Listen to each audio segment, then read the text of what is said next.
Hello students, a very important program for you now. There is special number program in Java. But before moving ahead, I want you all to subscribe my channel, press subscribe button and press the bell icon also for the notifications of the future videos. Now we'll start discussing the solution of the given program. Write a program to check whether a number is special or not.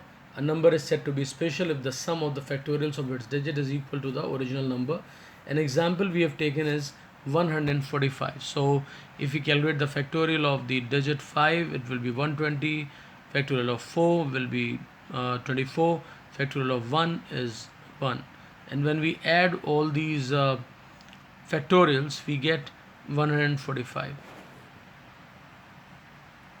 Now, first step is inputting the number, so that will always be done through a function, and the number will be mentioned as the argument in the function definition, and this function will be kept inside a class. So whenever you read this line that write a program, you have to always design a class or define a class. Now after that, make a copy of the number. So how to make the copy? Take another variable. Suppose copy is the variable. We assign number, which is I'm assuming right now n. So statement will be int copy assignment operator n semicolon. After that, students, we extract the digit from the number, and we have to keep on doing that. We have to repeat the process of extracting digit. When we have to stop when the number becomes 0, means not even a single digit is left to be extracted, and it will only be possible when the number becomes 0. So we get here the initialization expression for the loop. That is the very first thing. Loop variable over here is the copy. So copy has been initialized with the number itself. Then when to stop the loop, that is a test. When to stop the loop, which will be decided by the test expression. So when the test expression becomes false, loop stops. So we'll only extract the digit when there are digits left in the number. So we'll write while parenthesis copy not equal to 0, or we can write copy greater than 0. That is also fine. So that will be the test expression, and inside the loop, means in the loop body, I have to extract the digit. Digit will be stored into a variable. Suppose I take a variable d, int d equals to, now how to extract the digit? Number is currently in the copy variable, so we will write int d equals to copy mod 10. That is the extraction of the digit. Now this number's factorial has to be calculated, so there will be another loop. So there is a loop within another loop. This is called nesting. So this is an example of nested loop. Add all the factorials of all the digits of the number and store it in the sum variable, so that this task will be performed after calculating the factorial. So that will be coming under the scope of the outer loop, where I'm extracting digit. Immediately after that, we have to reduce the number also to get some more, means get other digits also. So that will be written as copy equal to copy divided by 10 semicolon. Then we compare the number n, the original number, because copy has already become 0, so we have to stop using it. So just compare number, which is right now n, and the sum contains the factorial. If they are equal, then we'll print the number is special, else we'll print the number is not special. Now all these things which I have discussed just now will be discussed in detail. Now first thing, design the class. So class, we are going for the special number, so class special, and curly brace open, curly brace close, because that shows the beginning and the end of the class definition. Alright, I think everybody is clear about this thing. We are defining the class because we are writing the Java program. Alright. Next, we go for the function. Function is a place where we implement the entire logic. In object-oriented programming, we say that function implements the behavior, but technically it is used to write the logic of the program. So here we are checking the number, whether it is special or not. So where the number will be entered, it was just in front of you inside the parenthesis of the function. So without using any scanner or buffered reader, or we can straight away write the variable, or or as the argument. So int n I have written over there. and then curly brace open, curly brace close, because that is the area where we'll write the logic uh, for the uh, checking a number whether it is special or not. All right. After that, how to arrange function in the class. So function will always be written within the class. Never write a class within the function. All right. So class is special, function is check, int n is the argument which is to be checked whether it is a special number or not. Curly braces everybody knows, the outermost curly braces are of the class, the innermost curly braces are of the function. All right. After that, make the number safe. So we store n within the copy variable. A new variable has been taken, int copy equal to n semicolon. So number has been copied. So same number is in copy as well as in the n. Okay. After that, d equal to 0. D is the variable I've taken for extracting extracted digit storage. Int d will be storing the extracted digit. Then int sum equal to 0. So sum has been initialized with 0 because ultimately this is going to store the sum of the factorial. So it's good to initialize with 0. Never give it 1. All right. Now int f among all the variables has got value 1 because this is the one which is going to have the product, or the factorial will be stored in this f. Sum was storing the sum of the factorials, f is storing the factorial of the extracted digit. Okay. Now I is a variable which is initialized with 0, which will be used with the factorial loop where the factorial will be calculated. All right. Right now it is 0. There it will be initialized, means in the loop it will be initialized with 1. So take care of that particular thing. After that, extracting digits of the number is the main task, and then that digits factorial is to be calculated. That is the subtask, and both the tasks are to be repeated. But first extract the digit, then calculate the factorial. So nesting will be done. A nested loop is required whenever there is a main task and there is a subtask. So here is main task is extracting the digit, and subtask is what? Calculating the factorial of the extracted digit. Fine. Okay. Let's move ahead. Now the loop. How does it work? I told you that when the number becomes 0, we stop the process of extracting the digit.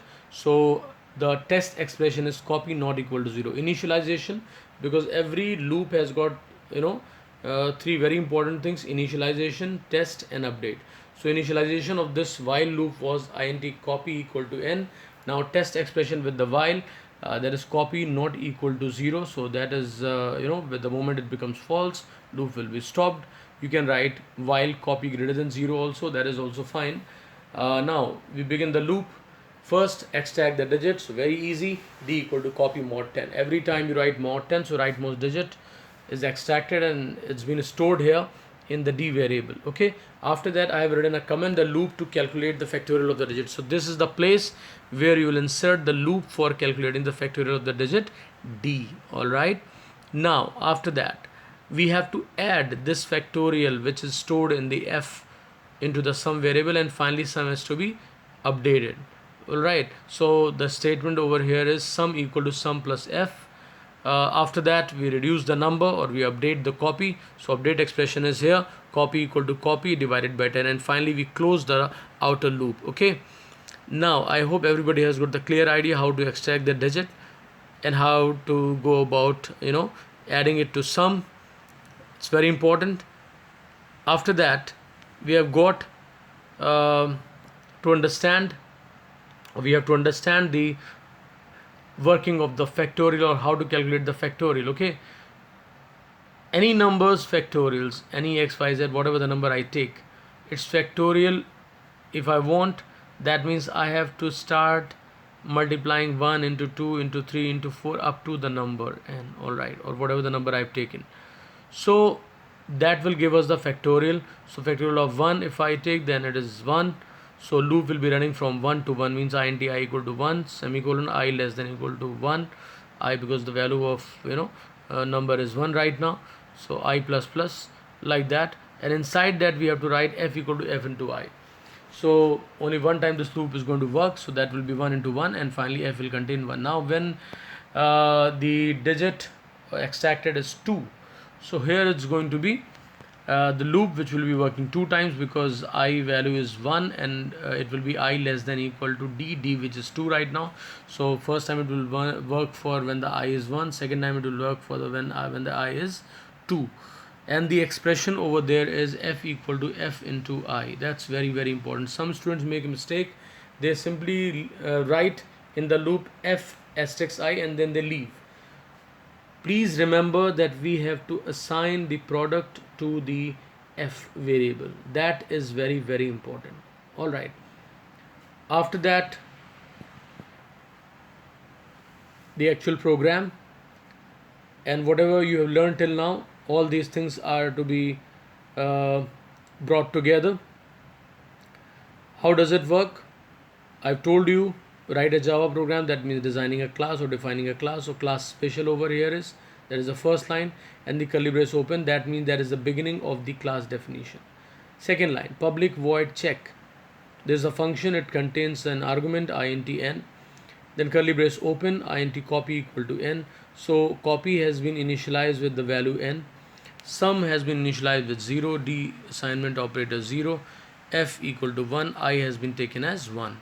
Copy stores the copy of the number n, sum is going to have the sum of all the factorials of the digits, d is going to have the extracted digit. Right now it's been declared or initialized as, with 0, and then f is going to have the factorial of the extracted digit. So f has been initialized with 1, because if we make f 0, then the factorial or the product will always be 0, and that will be wrong. Okay, so please take care of this thing. Understand the declaration and the initialization. After that, we have the loop for extracting the digit. So while copy not equal to 0, I've already told you why the test expression copy not equal to 0 is there. After that, we start the loop, that is d equal to copy mod 10. This is the line where digit is being extracted, the rightmost digit, one digit at a time. After that, f has been reinitialized with 1. That's very important, because previous factorial must be removed, so that we could get the fresh value and the correct value of the factorial. Okay, now here we have got a for loop. I is the loop variable in this loop.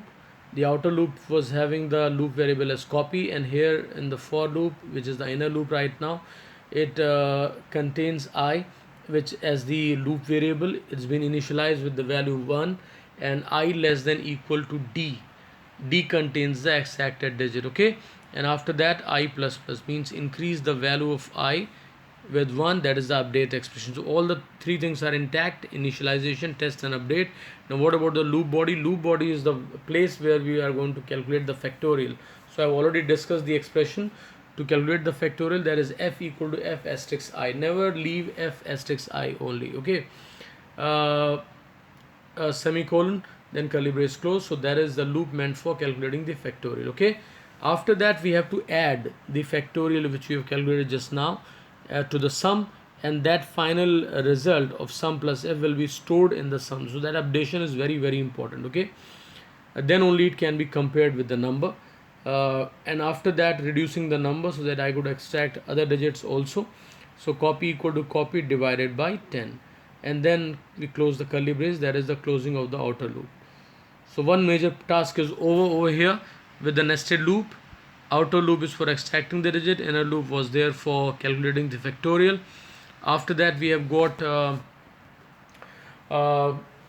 we have to compare the value of n and the value of sum, and if they are same, then it's a special number. So if I've taken value 145, then definitely it's going to print 145 is a special number, or if any other number I've taken which is not a special number, then it will move, or the control will be transferred to the else block, where the message is there, system.out.println, n is not a special number.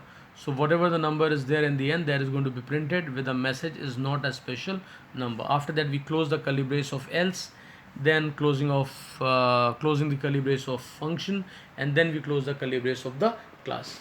I hope everybody has understood this program really well, and I want you all to practice it 10-15 times so that the flow is stays in your mind, because that is the best way of learning. In the examination you won't be getting any copy, so you won't be getting any opportunity to have the computer, so you'll be having a copy and the pen. So practice it hard, guys, on the system, but again and again you have to write on a piece of paper. Okay, so that practice is very, very important. So thanks for watching the video. Please do subscribe my channel, press subscribe button.